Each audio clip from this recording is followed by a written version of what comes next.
Kapag may sinat o lagnat ang manok, mahalagang bigyan ito ng tamang pangangalaga para mabilis itong gumaling. Una, ilagay ang manok sa isang malinis at maaliwalas na lugar, malayo sa ibang mga manok para maiwasan ang pagkalat ng sakit. Siguraduhing may sapat na bentilasyon at hindi masyadong malamig o mainit ang lugar. Bigyan ito ng malinis na tubig na may kaunting electrolytes para mapalitan ang nawalang likido sa katawan at maiwasan ang dehydration.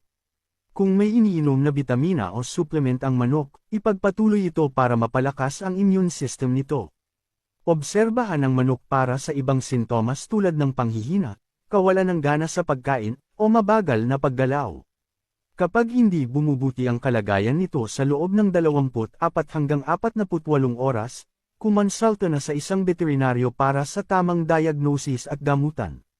Mahalaga rin na linisin at disimpektahin ang kulungan ng manok upang maiwasan ang pagkalat ng sakit sa ibang mga alaga. Ang mabilis na pagtugon at tamang pangangalaga ay makakatulong sa mabilis na paggaling ng may sakit na manok.